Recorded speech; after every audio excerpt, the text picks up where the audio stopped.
complex nonlinear interactions with each other, which span a lot of scales, and therefore, by nature, are multi-scale. So I'll talk to you a little bit about this complexity, and then I'll introduce the center. What do we mean by these objectives: innovate, empower, discover? And then I'll try to go over these three words in a little bit more detail with these subsections in the talk. I kind of flipped the order there because it flows this way better. And then hopefully at the end, I will have some time to talk about the recent highlights from the work that we've done in the past months, and then I'll conclude my talk. So obviously, this is a very broad audience, so I thought I would throw in a couple of slides in the beginning, just talking about space weather and where it starts. Obviously, space weather starts at the sun. This is a beautiful image from the Parker Solar Probe website. You see active regions here on the sun that ultimately drive space weather. I put a little Earth here just to give you a perspective. The Earth is about 100 times smaller than the sun. So it's really tiny. That's us right there. This is to scale on this plot. But, if you look at what are the structures that drive most of activity in geospace, in the near-Earth space, usually people would talk about large-scale structures, which are coronal mass ejections. Here you see a beautiful image from the stereo coronagraph. Here you see, usually they're not this nice and this beautiful, but this is a particularly clean example here. This is within 5 solar radii. If you expand this, now I'm showing you the modeling work that we did, and at the bottom that the group at Predictive Science did. Here in the top row, in the meridional plane, you see an evolution of the coronal mass ejection, which is this big magnetic flux flow. Again, to give you a sense of a scale here, perspective, this ball in the center is about 20 solar radii. So, and this is the distance of where the Earth is, which is 215 solar radii from the center of the sun. In this image, you wouldn't even notice the Earth. So these things, coronal mass ejections, and generally speaking, disturbances in the heliosphere are enormous in size relative to the size of the Earth and of the Earth's magnetosphere, for that matter. So they blow past us without even noticing. And at the same time, as a science writer here at APL said, they wreak havoc in our space neighborhood here surrounding us on the Earth. So what does it? What do these things do to the magnetosphere? So this is the magnetosphere. For those of you who don't know the structure, the bow shock, the magnetopause somewhere here. This is a movie, so let me play it. It's huge, so I had to do it in a separate window. This is a movie that we did with the Hayden Planetarium in New York, so credit goes to them. This is the Earth, this is the lunar orbit, everything is to scale here, and this is the simulation that we did. This is the Earth's magnetosphere, here's the bow shock. As we are zooming in, you will see what they call the technosphere in this planetarium show, which is the all of the satellites orbiting Earth. That here you go. So this is the geosynchronous orbit, and then there is a lot of spacecraft in between and at the in the low Earth orbit. So the rest of this talk is going to be about space weather, which happens in this technosphere. So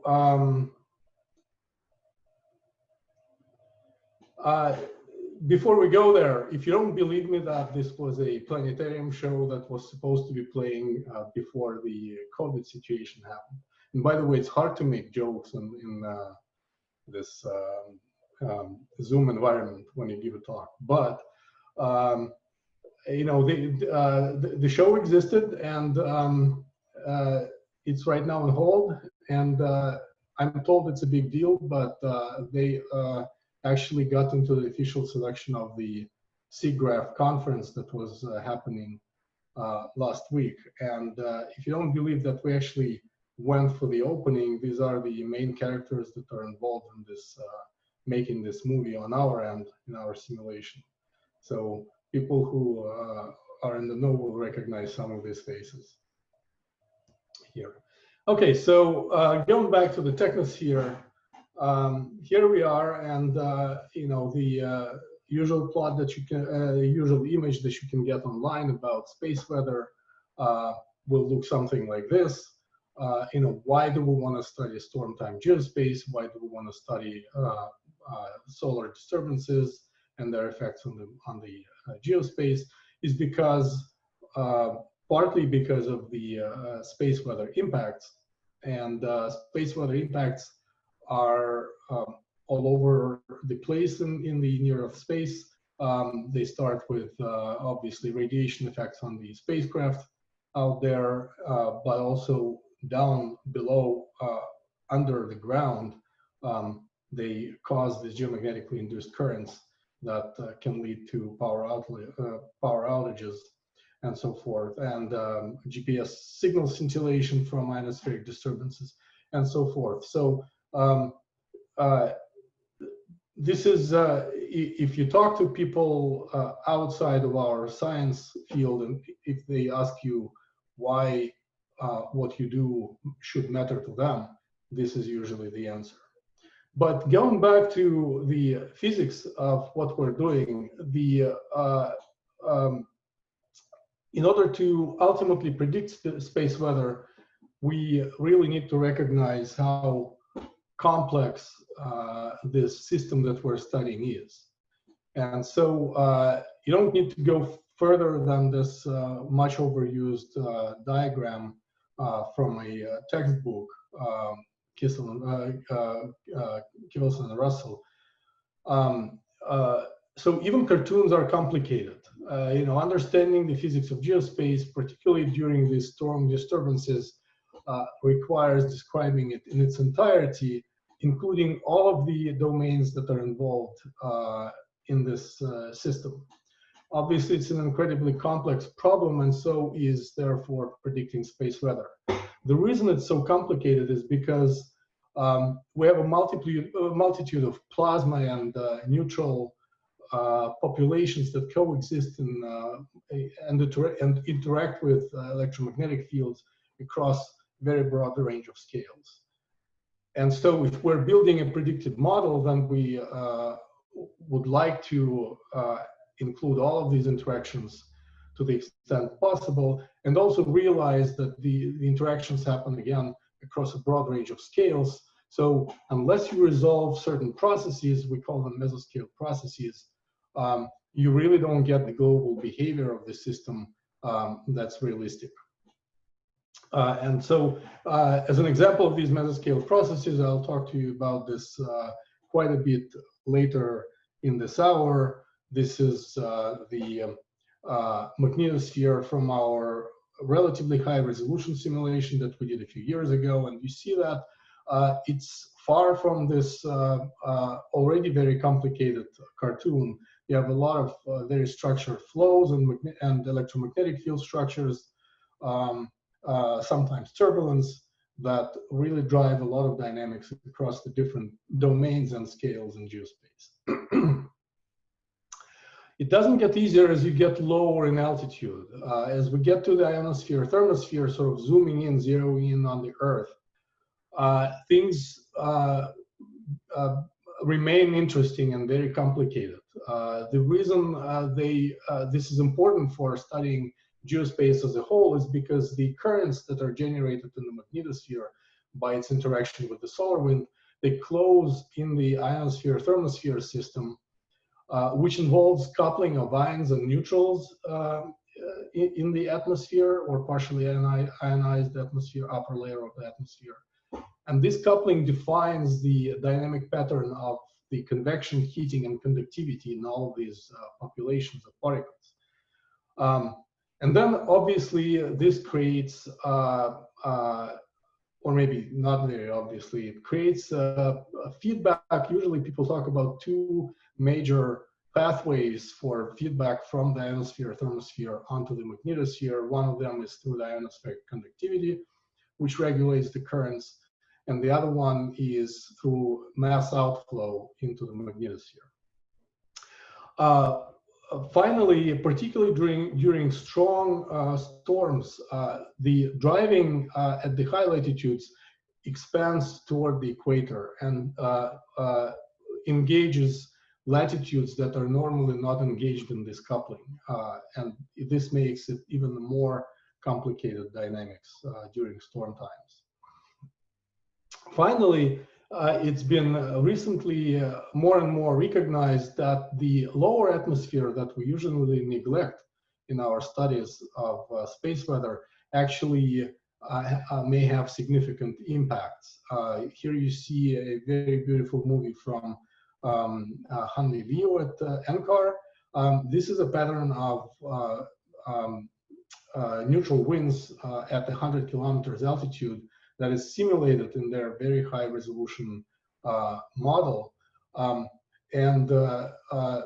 This turbulence, this neutral atmosphere turbulence, we believe creates sort of preconditions the ionosphere thermosphere, creating conditions upon which the storm time effects are imposed in the ionosphere thermosphere. So now that I have introduced the complexity of this storm time geospace system, let me go to the specific objectives of our center. As you saw in the beginning, the objectives are, as we put them, innovate, empower, and discover. And what we mean by this is the following. Number one, we want to innovate the community modeling capabilities by building a physics-based predictive model of storm time geospace that will couple all key regions and resolve critical mesoscale processes. And I'll talk to you about some examples of these processes later on. This whole geospace model that we are building, we call it the multi-scale atmosphere geospace environment, or the MAGE model. And the second objective is that we realize how important it is to, particularly in our heliophysics community with a lot of space missions and other data sets available to us, to really work hand in hand between data analysts and modelers and computer scientists to not only find ways to ingest the heterogeneous data sources and develop, but also develop rigorous validation methodologies. I'll talk to you hopefully in the end of this talk about some of these issues. So we would like to empower the MAGE model with using all of these data sources. And finally, once we build the model and empower it with data, we want to apply it to solving scientific problems. So we would like to discover, understand, and quantify causal connections and emergent dynamics across spatial temporal scales, domains, species, and energy populations characteristic of storm time geospace. There's a lot of words there, but what it really means is that we are looking at a number of specific science themes, as we call them, and we're right now sort of developing the science questions that we want to formulate. But broadly, these themes are the buildup of the ring current by bursty bulk flows in the magnetospheric plasma sheet, its ionospheric polar cap patches and tongues of ionization, and the driving and preconditioning of the ionosphere thermosphere by lower atmospheric waves and disturbances. So I'll talk to you about all of these things fairly briefly today, and some of them will be expanded on in these seminars later during this semester by our talented young scientists, as you can see on the screen. So, as I said, we would like to achieve our vision, which is to transform the understanding and predictability of space weather by building this multi-scale atmosphere geospace environment model, which will expand from the lower atmosphere all the way to the outer edges of the magnetosphere.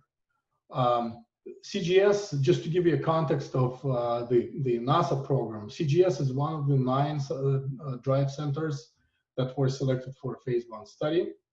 We are right now in phase 1, which is going to last for 2 years. We're about halfway through the first year.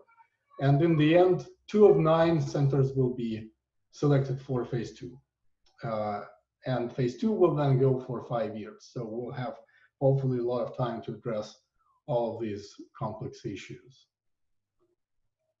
So to give you a little bit more detail about the model that we're building, the as I call it, the MAGE Vision, is to couple these very different models that treat different domains of the magnetosphere. Perhaps the 2 main backbones, if you will, of this MAGE model are a global model of the magnetosphere, which I'll describe to you in a few slides later on, and the global whole, as they call it, whole atmosphere model, which includes ionosphere and thermosphere in one domain, which is the WACAMX model from NCAR. The other models that are included here cover the plasmasphere, the ionospheric outflow, a module for the ionospheric electrodynamics, a kinetic particle model, and a ring current model from the Rice University, as well as a data mining algorithm for the empirical magnetic field modeling. And I hope to tell you in a couple of words about this as well. So here in phase 1, what we've done so far, we have already coupled these 3 models, which is the global magnetosphere model with the ionospheric module, the Rice convection model, which describes the ring current, and the ionosphere thermosphere model, which is the NCAR model TIE-GCM, which will be replaced in phase 2 by the WACAMX model. We plan to, as part of our innovation of the modeling capabilities, we plan to at least double the resolution in phase 1, because, as I will describe to you later in this talk, there are certain processes, as I said, mesoscale processes that you must resolve. Without it, you are not really simulating the global behavior of the system correctly. And we're planning to release the model under an open source license as we go on. So let me go now to the objectives of the center and start by saying a couple of words about the innovation and why we want to do this. Why are we trying to innovate our modeling capabilities? So the first example that I'm going to use is how we went from our high heritage global magnetosphere model, which is the LFM, or the Lyon-Feather-Mowbray code, which was written back in the 80s and has really been at the forefront of space magnetospheric modeling for almost 40 years. You can see here how far it went from probably the very first paper in 81 to some of the most recent simulations at high resolution and in 3D. However, all legacy codes have their problems, which is that they're not really, they're hard to adapt to next generation supercomputers. And that's why a few years ago, we started this project of reinventing LFM and essentially rewriting it from scratch by maintaining and carrying over essentially all of the underlying algorithms, but rewriting them for supercomputing architectures of today and of tomorrow. So why do you want to keep decades-old numerics? The reason is because the algorithms that were underlying this model in the beginning were fairly unique. The model handled arbitrary non-orthogonal grids, very high order reconstruction, which means that it had very low dissipation, and it maintains the magnetic field to divergenceless to machine precision. Why is it important? It's important because resolution is more than just a number of cells. You can have a very complex algorithm, which this model did have, but that in the end allows you to resolve the physics with as few cells as possible, which means that you can do a lot with a few cells. So as an example of what we did with Gamera, we were able recently to double the resolution relative to the highest resolution of the LFM code to about 300 kilometers in the central plasma sheet and 30 kilometers in the auroral ionosphere, which is really at the kinetic ion scale in the plasma sheet. And this allowed us to resolve the so-called ballooning interchange instability, which people have sought for a long time, but this was the first time when we resolved it throughout the entire domain, including the magnetosphere and the ionosphere. And this paper, we just published it recently. I should say that this is based on this work that Jimmy Rader actually did back in 2010. So we're really following Jimmy's footsteps in this work. But here what you see is 3 snapshots from a simulation in the growth phase of a substorm, 15, 30 minutes, and 45 minutes after the start of the growth phase of a substorm. And unfortunately, the screen doesn't do justice to this to these images, but you will see little droplets like in the lava lamp here at the inner edge of the plasma sheet, which map to the ionosphere here as field line currents, and you'll see these little undulations there, which if you then look at the proxy or auroral precipitation, you'll see these little beads. And these things are indeed observed. Here's a comparison from a with the famous ground-based optical auroral images and with our model. And you can see that even with the highest resolution of our simulations today, we're still barely resolving what nature does, but we're getting there. So another example, I'm going to jump now from the magnetosphere to the ionosphere. Another example comes from Joe Huba and Hanli Liu in their recent work, where they, this is another example of why we want to innovate our modeling capabilities. This is a coupling of the whole atmosphere model, WECA-MAX, that I talked about a little earlier, with the ionosphere plasmosphere model, SAMI3.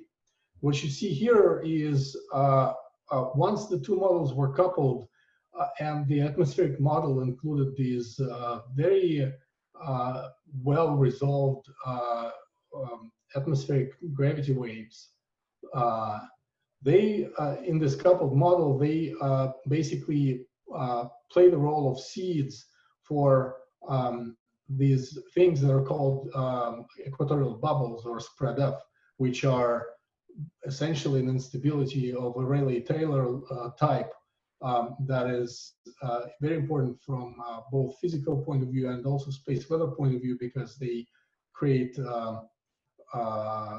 problems with communication, radio communication and so forth.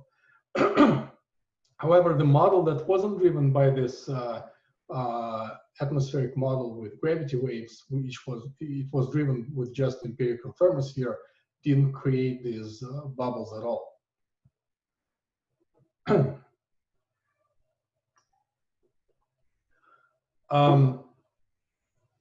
just to follow up on that previous slide, here I show the comparison between the gold observed emissions from the NASA mission GOLD and the simulation that I just showed you. And you can see these are basically the same plot with just different color scales. This one is a little bit saturated so that to bring out the structure, and you can see how well the model reproduces the observations by the GOLD mission. The discrepancy in the between the observations and the model are in the amplitude or intensity of these emissions, and this discrepancy is due to the lower density in the model than apparently there was in reality in the ionosphere, lower plasma density. Okay, so I showed you two examples of how innovating our modeling capabilities creates opportunities for us to really make scientific breakthroughs. So now I'm going to go to the discovery part and talk to you a little bit about the previous work by our group that that really motivated the science and the concept of this center. So I'll show you two examples. One from the magnetosphere, but with global geospace consequence, and one from the ionosphere. So in this particular case, I'm going to talk to you about the effect of these bursty bulk flows, or the mesoscale plasma sheet flows, which are on the order of 1 to a couple, maybe 3 RE across the tail in the azimuthal direction.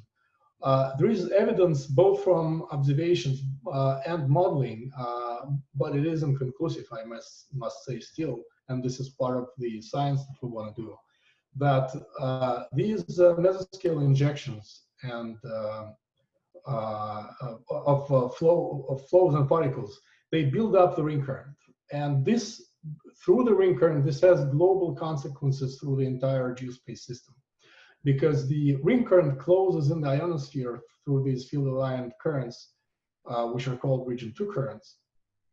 And the current closure between region 1, that is driven at higher latitudes, and the lower latitude current, region 2, this closure in the ionosphere creates, drives convection and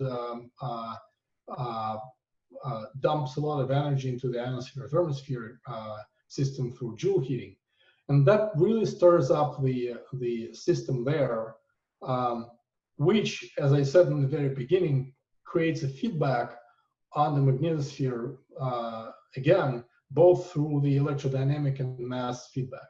So this is a very nice example, which I like very much, of a mesoscale process in the magnetosphere, creating global scale consequences through this very complex and nonlinear feedback loop that operates in the system during storm times.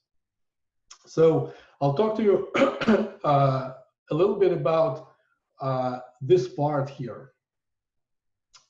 So this is an example of a simulation where we did, which is in preparation right now, where we did two simulations of two different resolutions.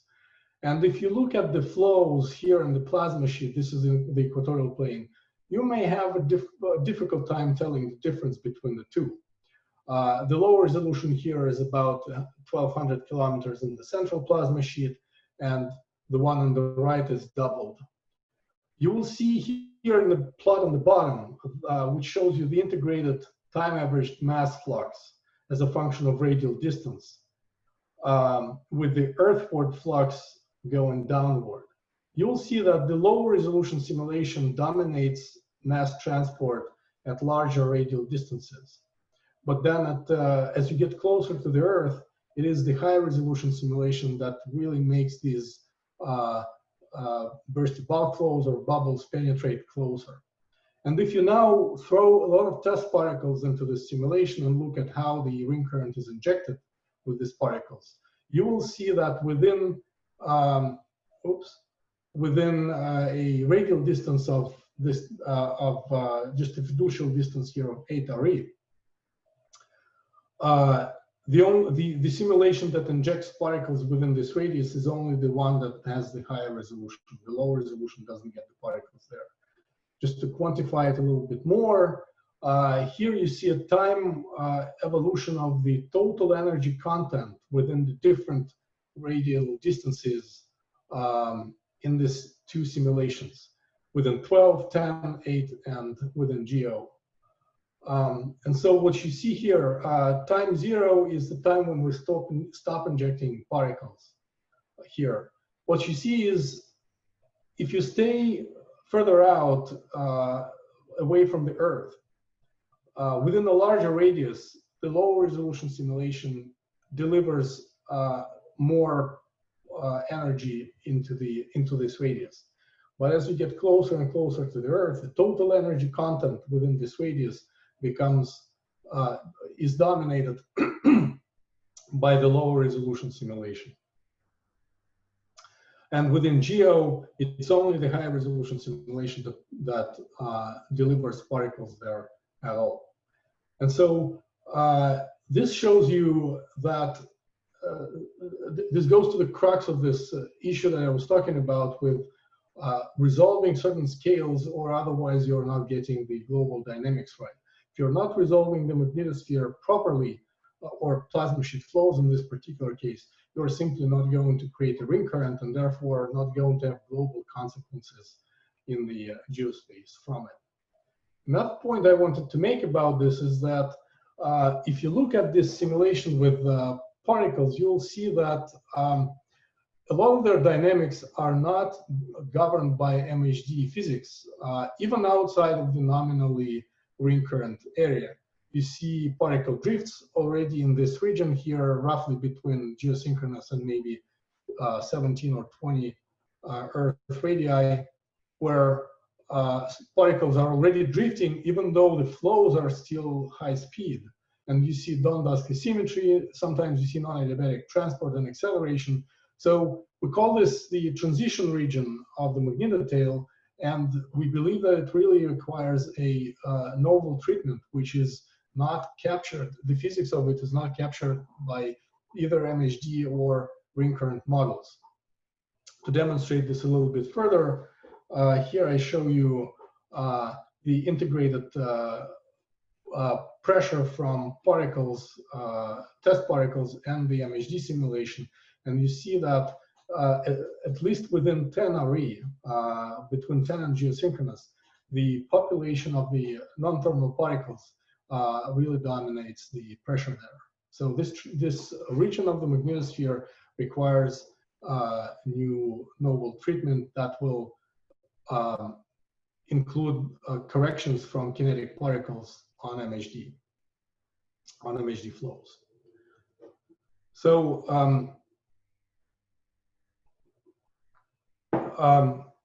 switching gears here, again, now going from the magnetosphere to the ionosphere, and again talking about the importance of resolving certain processes, certain scales, in order to reproduce the observed dynamics. These things here, you're looking down from the North Pole on a simulation that we did pre-CGS with our earlier coupled model, which I described to you. All of these components I described to you earlier. What you're looking at is the total electron content, so basically plasma density in the ionosphere. And you see that over the polar cap, it creates these very complex structures. It's called the tongue of ionization, which sometimes breaks up into pieces, which are called patches. And the modeling capabilities that are required to reproduce these things, we essentially barely started resolving them. The resolution in the ionospheric thermosphere domain here was about 60 kilometers. The MHD model had about 1 degree or about 100 kilometers resolution in the ionosphere, and we're barely resolving these things. So we still need to keep going with higher resolution to deal with them. Why is it important? It's important for a couple of reasons. Reason number one is because they are a major space weather problem and a space weather target. What I'm showing you here is sort of a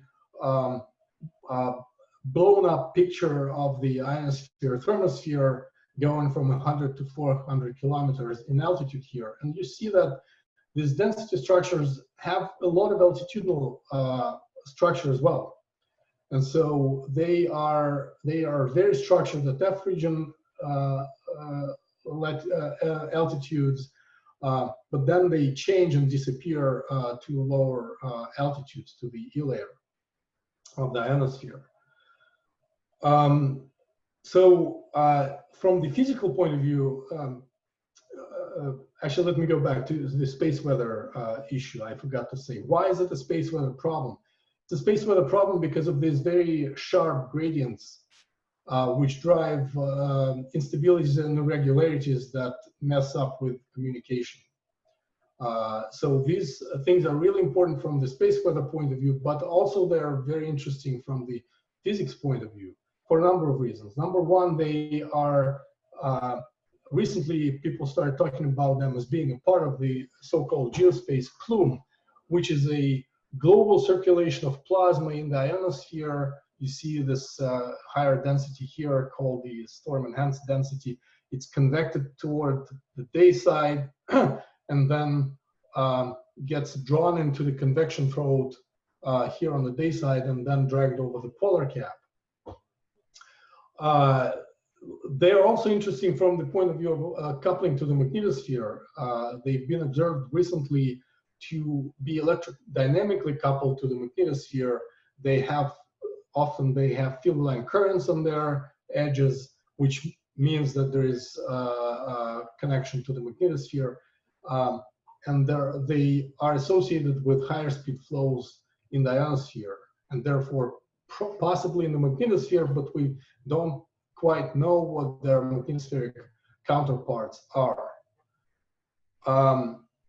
Another reason these things are interesting is because as you watch them travel from the dayside cusp as they enter the polar cap, over the polar cap, they don't only exhibit horizontal transport, but also vertical transport. So this is results from modeling going basically across this line between 1 and 3, and you see a lot of upflow.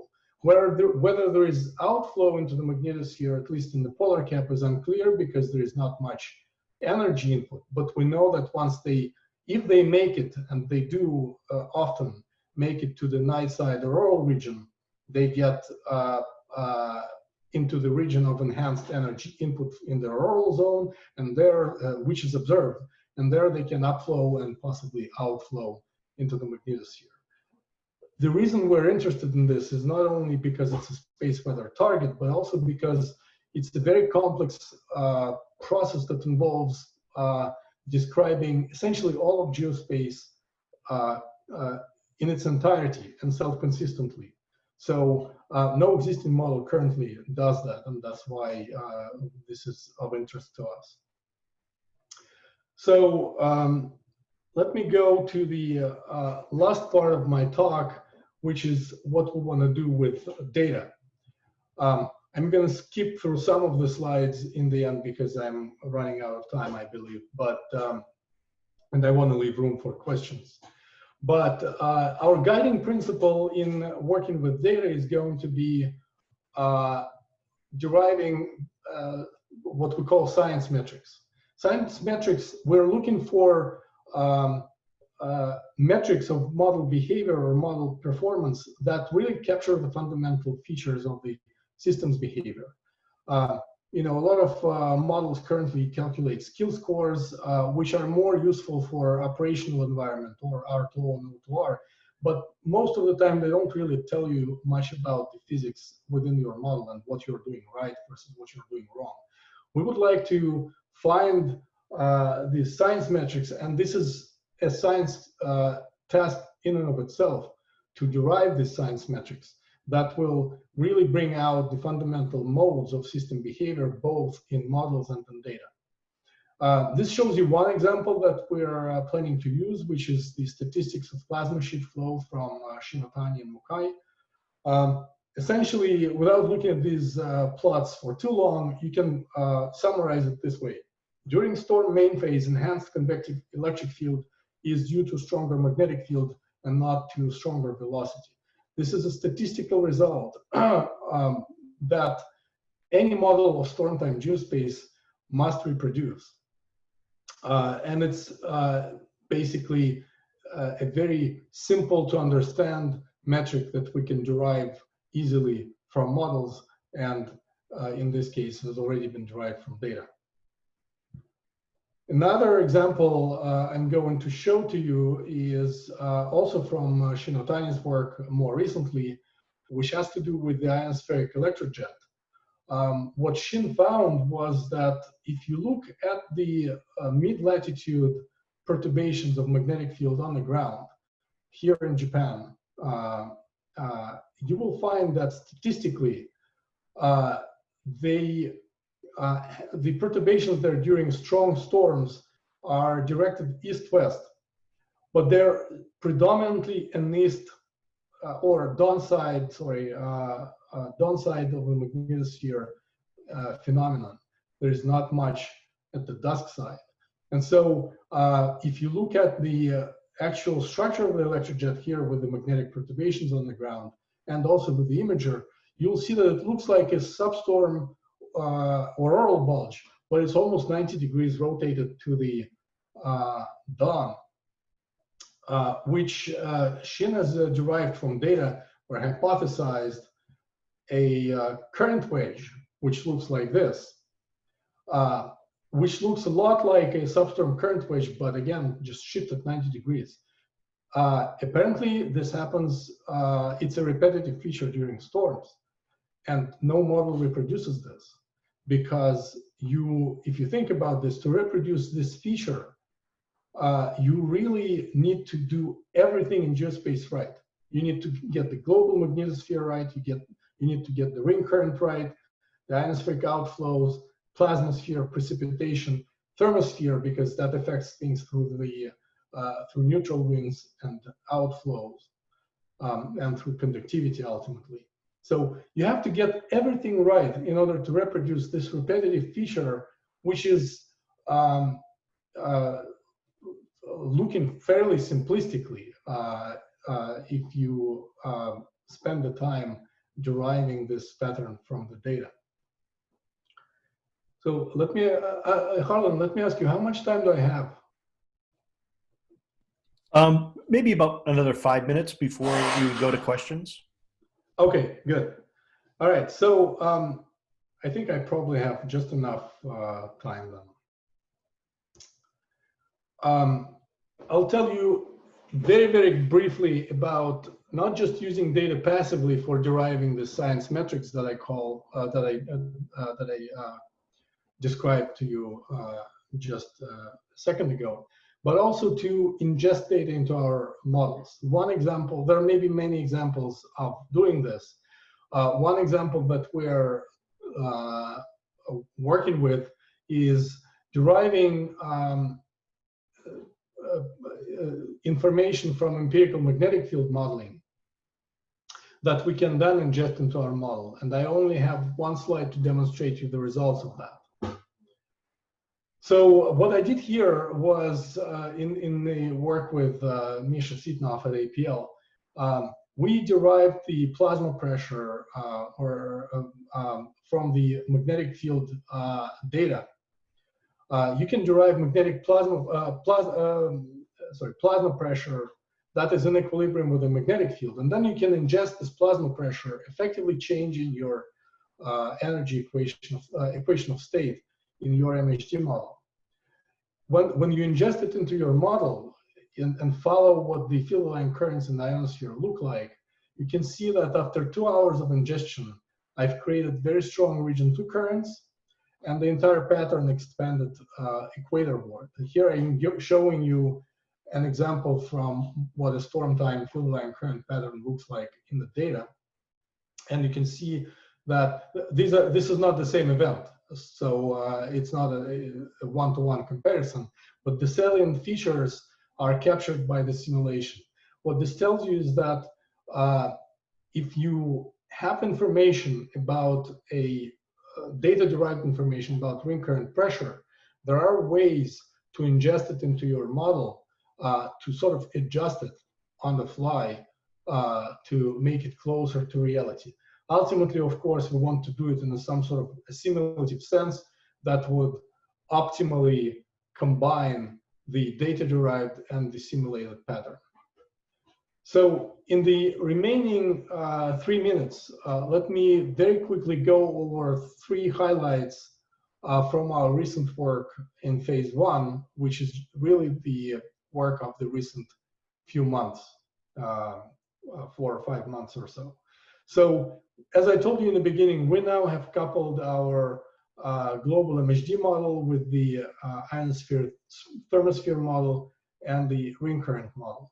What I'm showing you here is a comparison with the Anderson Space Weather 2017 paper, which compared a number of space weather models to the Ampere field line currents. This is data derived. I'm showing you an example of how the precursor to our model did back then, and this is how well we're doing now that we're including all of these pieces together and also doing it at much higher resolution.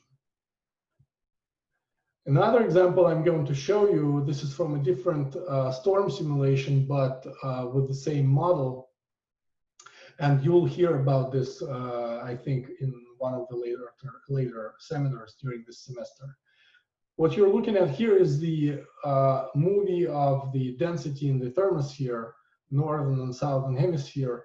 And at the bottom, it's compared to the Champ and Grace spacecraft.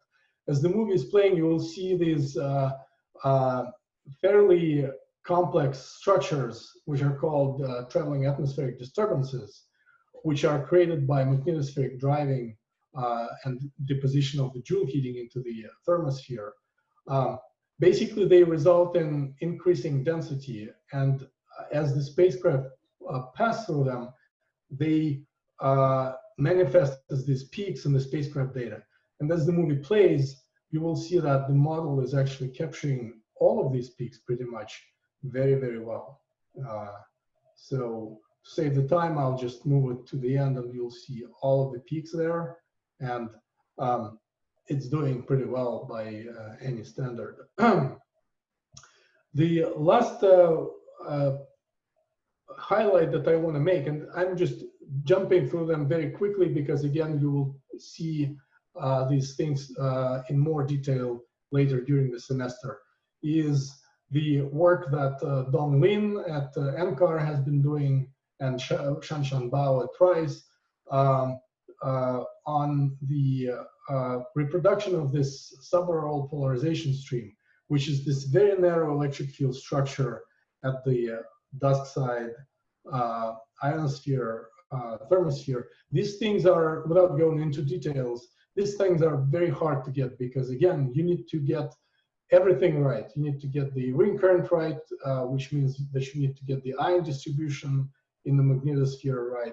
You need to get the electron distribution right because that creates the precipitation pattern in the ionosphere. You have to get the field line currents and the ionospheric conductivity right.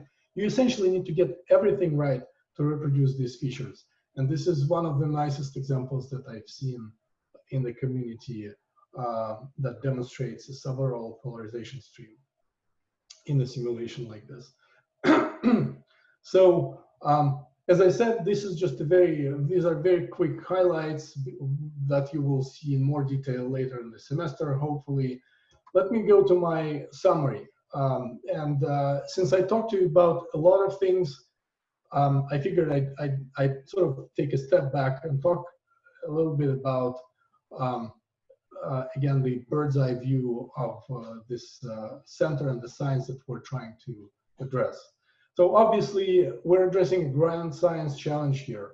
Storm time geospace is a system of systems, as they say, that manifests some of the most complex and least understood multi-scale interactions in our field. So it's really a hard problem to solve, and it will take many, many years to do this for sure.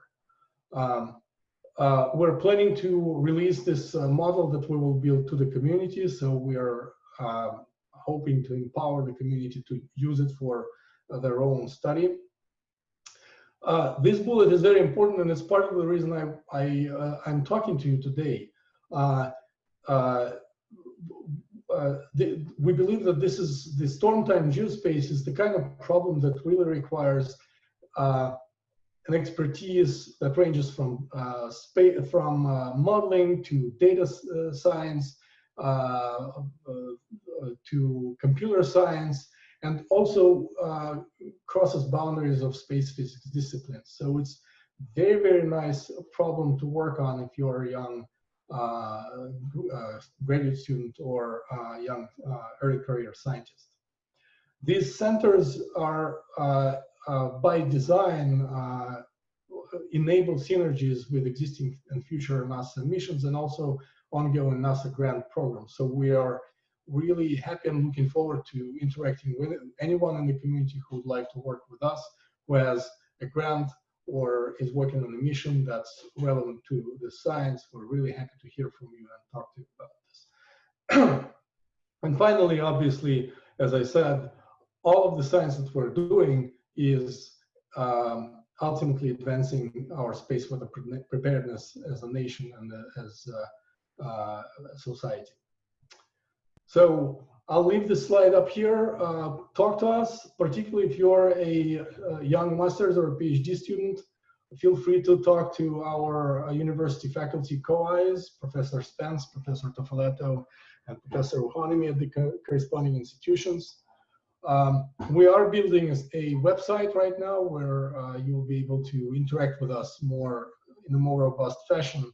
But if you have feedback, you can just go to this website here and leave us a message or simply email me.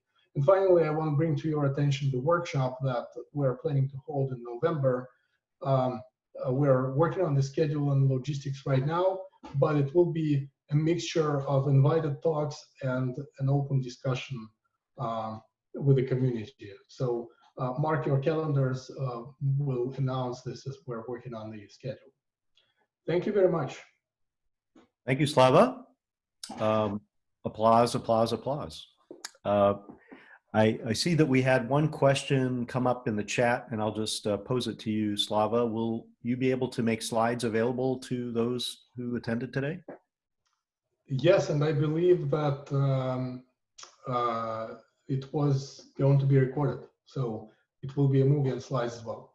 Yeah, so it'll be recorded, and I can imagine you would post this on your website, so maybe we can provide that link to people who want to absolutely look.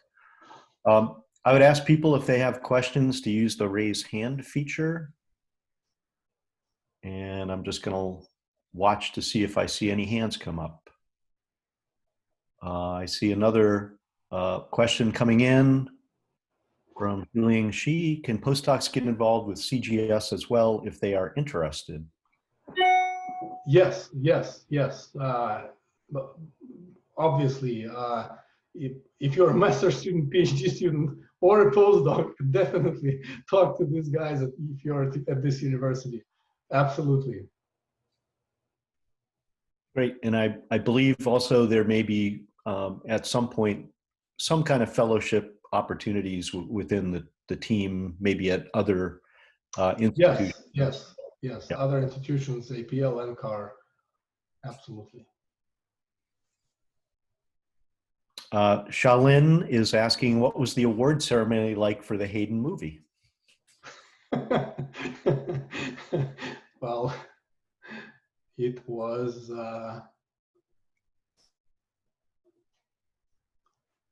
like this. I think this tells you all. It was great. We actually had a very nice trip to Manhattan. It was in January, and they had a basically pre-screening to the people who they invited, and they had a banquet after that. So it was a very, very nice trip. And apparently SIGGRAPH happened last week. So we'll see whether this makes it into Oscars. That looks great. I had to double take to see, is that really John Lyon? Yes, it is. Any other questions for Slava, either by raised hand or here we go. Where, this is from some long string of characters. Sorry, I don't know who you are. Where are you in terms of nowcasting and forecasting observations? Well, Smith. So this is why I showed you these slides here. So nowcasting and forecasting is really a question of, can you run in real time? And that's the question of what resolution can you run in real time? So I can tell you that we can at this point run a fairly high resolution in real time. I think probably higher resolution than anybody in the community can run their model in real time. And the results you can see for yourself. This is again a comparison with ampere field line currents. This is the comparison of thermosphere density. But I want to emphasize that our vision, as I said in the beginning, is transforming understanding and predictability.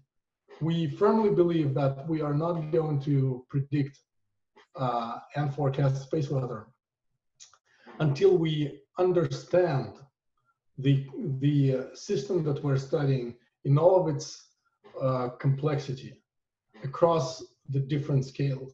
And I don't think we're there yet. And that's why we want to address the science of it first.